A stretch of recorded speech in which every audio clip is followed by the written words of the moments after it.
Imaginez un instant, un jeune investisseur, tout juste 28 ans, a réussi à acquérir son 7e appartement. Pensez-y, 7 propriétés, un empire immobilier en pleine croissance. La plupart des gens de son âge sont encore en train de trouver leur voie professionnelle. Cet investisseur, cependant, joue un tout autre jeu. Il a bâti un portefeuille qui génère des revenus passifs, un flux de revenus qui travaille pour lui pendant qu'il dort. Il a décrypté un code qui semble inaccessible à la grande majorité, atteignant un niveau de liberté financière dont beaucoup ne font que rêver. Mais voici la partie la plus étonnante de son histoire. Il a accompli tout cela sans utiliser un seul de ses propres fonds personnels. Pas un seul euro de sa poche n'est allé dans les acomptes pour ses 7 propriétés. Cela semble impossible, n'est-ce pas? Cela va à l'encontre de tout ce qu'on nous a appris sur l'achat immobilier. Pourtant, cet individu a réussi à contourner les règles conventionnelles. Il a trouvé un moyen de faire fonctionner le système pour lui, en utilisant l'argent des autres pour bâtir sa richesse. Son parcours n'est pas seulement une histoire de succès, c'est une feuille de route. Elle a nécessité une planification minutieuse, une pensée stratégique et une compréhension approfondie du fonctionnement réel du monde financier. La question est, comment a-t-il fait?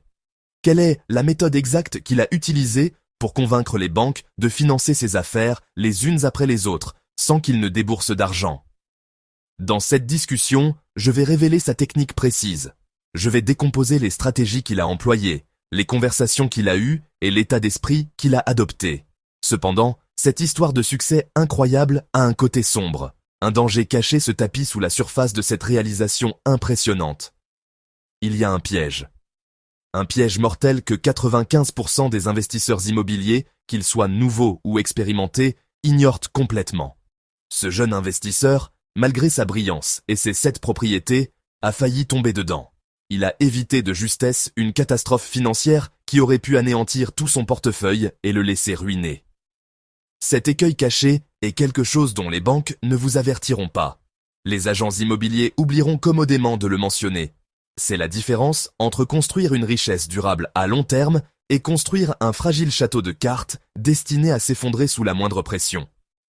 Tout au long de cette exploration approfondie, je ne vais pas seulement révéler la méthode exacte de ce jeune investisseur pour acheter une propriété sans acompte, mais je vais aussi exposer le piège mortel dans lequel il a failli tomber. Levons le voile sur le premier secret que le monde bancaire préfère garder sous le coude. Je parle du prêt à 110%. Oui, vous avez bien lu.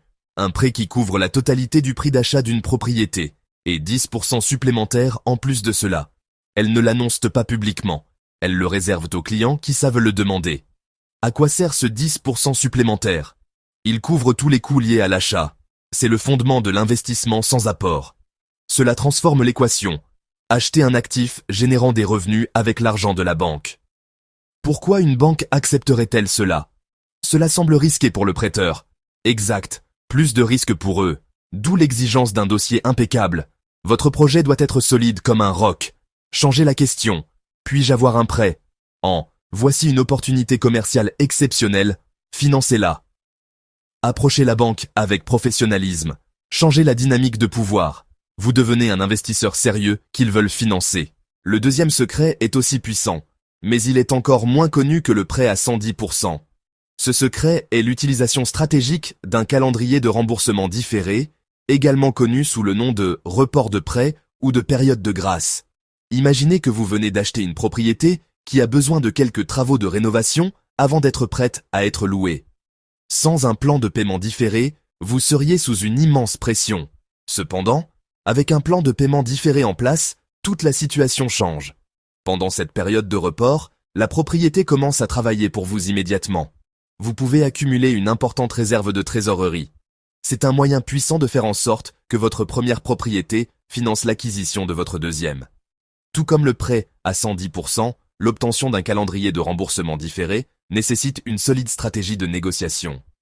Présentez à la banque votre plan de rénovation, votre calendrier et votre budget. C'est ainsi que vous créez un élan dès le premier jour. Passons de la théorie à la réalité. Je voudrais vous présenter Sarah. Elle avait un revenu stable, mais seulement 5 000 € d'économie. Side by side. À gauche, économie, 5 000 €. Side by side. À droite, 2 appartements. Valeur, 180 000 €. Cash flow mensuel, 350 €. elle a contacté une banque. Pas sa banque habituelle, mais une petite institution locale plus flexible. Elle a audacieusement demandé un prêt de 110%. Pour couvrir le prix d'achat de 180 000 euros plus 18 000 euros de frais. La banque a accepté. Sarah a négocié un différé de remboursement du capital de 12 mois.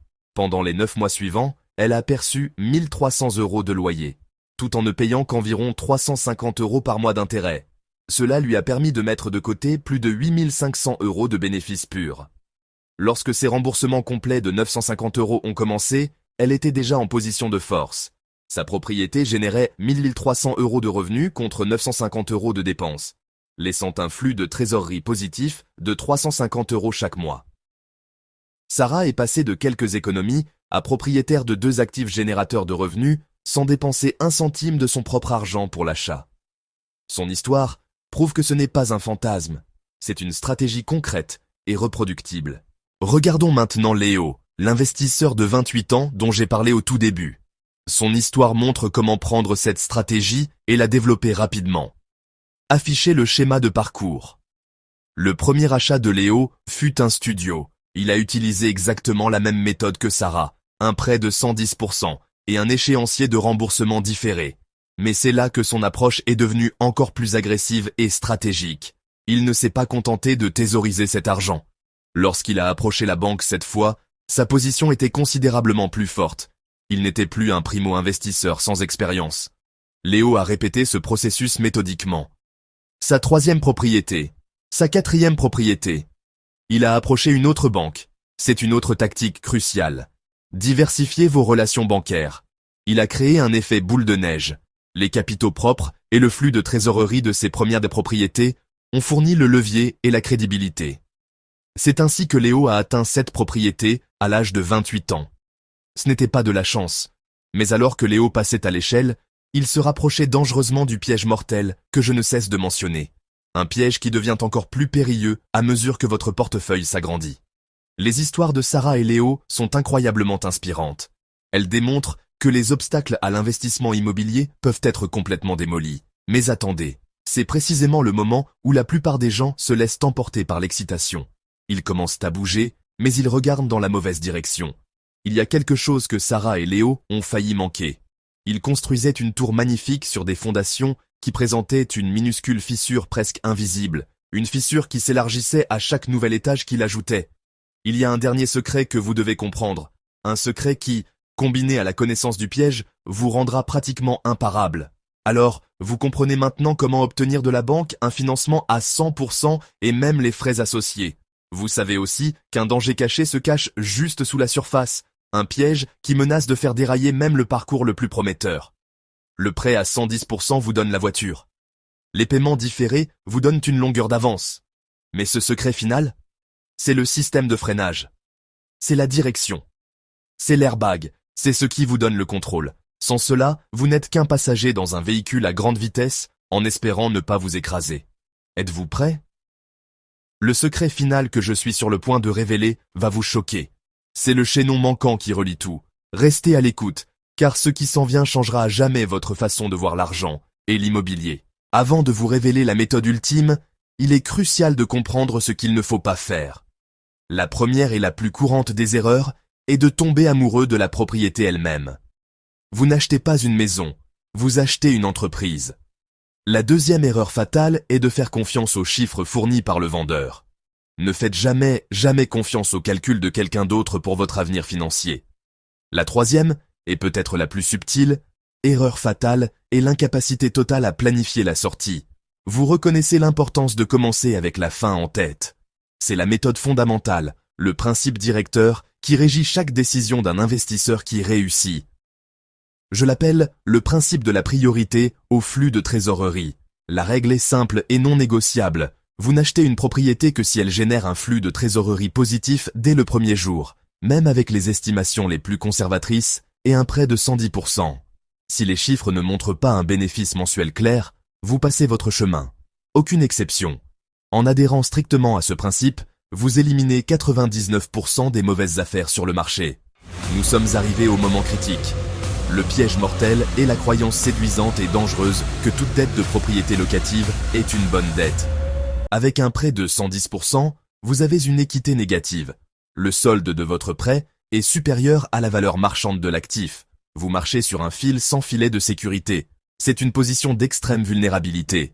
Si le marché immobilier subit une légère baisse, disons de 5 à 10%, la valeur de ses propriétés diminue, mais ses prêts restent les mêmes. Sa position d'équité négative devient catastrophique. C'est le piège mortel. Confondre le flux de trésorerie mensuel avec une véritable création de richesse. Sans cela, vous construisez un fragile château de cartes. Comment éviter ce piège? Cela se résume à un calcul caché. La provision pour ce que j'appelle les dépenses en capital ou décès. Les décès sont les dépenses importantes et peu fréquentes qui tuent la rentabilité. Un nouveau toit, une nouvelle chaudière, le remplacement de toutes les fenêtres. Vous estimez le coût de remplacement et le divisez par le nombre de mois de sa durée de vie. Vous devez faire cela pour chaque système majeur. Lorsque vous appliquez ce calcul caché, vous constaterez qu'un nombre choquant d'affaires qui semblaient initialement rentables sont en fait des pertes.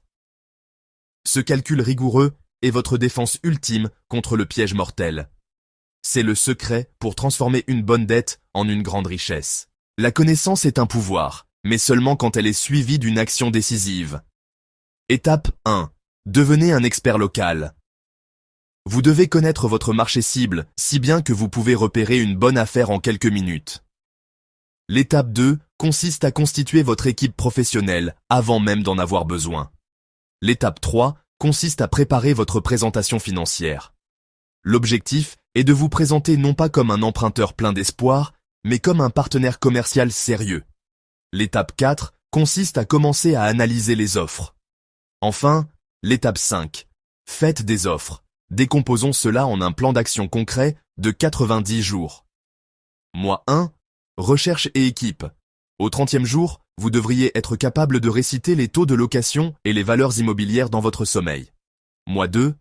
Analyse et réseautage. Objectif. Analyser 50 propriétés en 30 jours. Ce volume est essentiel. Mois 3. Offre à négociation. Objectif. Minimum 5 offres écrites ce mois. La plupart seront rejetées, cela fait partie du processus. Objectif final, faire accepter une offre ou entamer une négociation menant à un contrat signé avant le jour 90. La connaissance, la stratégie, les outils, le plan. Vous avez tout pour éviter les pièges mortels et bâtir un portefeuille rentable et résilient.